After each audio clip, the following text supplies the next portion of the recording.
আসসালামু আলাইকুম। আজকে আবার একটা নতুন ভিডিও নিয়ে এসলাম আপনাদের মাঝে। আশা করি সবাই এই ভিডিওটা দেখবেন। প্লিজ কেউ উপরে ভিডিওটা ধাক্কা দিবেন না, অনেক উপকারী ভিডিও। তা এইরকম ভিডিও আমার মনে হয় না কেউ বলছে বা আপনারা দেখছেন। তা ভিডিওটা দেখুন। সেটা হলো, আপনারা জানেন জোনাকি পোকা চেনেন, রাত্রে ফুকুত ফুকুত ফুকুত ফুকুত করে জ্বলে। এই জোনাকি পোকার উপকারিতা ও গুণাগুণ কি কি কি কাজে লাগে জোনাকি পোকা, তার মধ্যে আমি একটু সামান্য জোনাকি পোকা কি কারণে কি উপকার লাগে একটু বিষয় আমি বলে নিতে চাই। তা সেটা হলো, আমার যখন 12-13 বছর বয়স, তখন আমার লজ্জা শরম বাদ দিয়ে আমি কথাটা বললাম। সেটা হলো, রাতকানা ছিলাম, রাতকানা। দুঃখের বিষয়, আমি রাতকানা ছিলাম।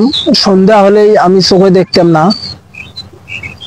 তা যখন আমার 12-13 বছর বয়স, বিভিন্ন জায়গায় মেলা হয়তো, গান বাজনা হয়তো, আমি আত্মীয় স্বজন, বন্ধু বান্ধব, চাচাতো জ্যাঠাতো ভাই বোনের সঙ্গে আমি মেলা দিয়ে যাইতাম।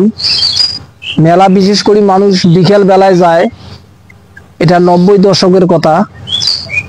মেলা থাকিয়ে আসার সময় সন্ধ্যার দিকে আমরা রওনা দিতাম বাড়ির দিকে মেলা থেকে। তা দেখা গেল এমন একটা রাস্তা, দুই সাইডে পানি, মাঝখানে কিন্তু একটা আইল। চাচাতো জ্যাঠাতো ভাই বোন আমাক দিয়ে ওরা মজা করবে, ওরা ভালো রাস্তা দিয়ে না আসিয়ে কিন্তু ওই পানির মাঝখানে যে আইল থাকে ওই আইল দিয়ে আসে। আমি কিন্তু ওই সন্ধ্যার সময় হলে চোখে দেখতাম না। তা আমি যাইতাম আর পড়িয়ে যেতাম পানির। এইগুলো নিয়ে ওরা অনেক মজা করতো।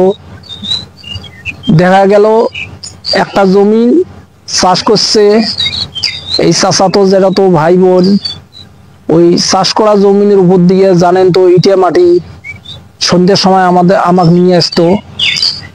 তা ওই জায়গা তো আমি হোঁচট খায় পড়ে যেতাম। তা উপরে আল্লাহ, নিচে এসে আমার বাবা মা অনেক কষ্ট করছে। সেটা হলো, আল্লাহ তাআলা আমাকে মাফ করে দিছে।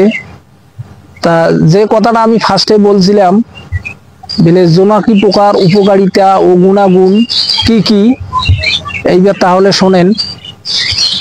তা আব্বা এবং আম্মা আমাকে যখন নিয়ে দুশ্চিন্তা থাকে, তখন কিন্তু এক কবিরাজের কাছে গেছে।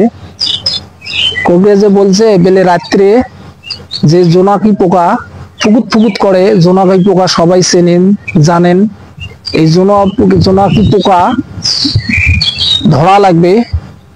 ধরার পরে যে কোনো কলার ভেতরে দিয়ে জোনাকি পোকা সহ ওই কলা খাইতে হবে। এক নাগাড়ি 7 দিন খাইতে হবে।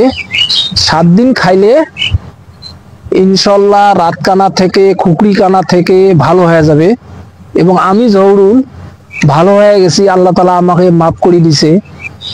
তা আপনাদের মাঝে কারো যদি রাতকানা বা খুকরি কানা বলেন যদি থাকে, তাহলে যে কোনো পাকা কলা নেবেন, কাঁচা কলা না, বা পাকা কলার ভেতরে জোনাকি পোকা অবশ্যই চেনেন।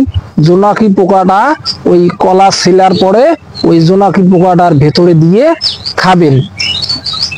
তা সেটা হলো, কলা আর ওই জোনাকি পোকাটা একসাথে খাইতে হবে।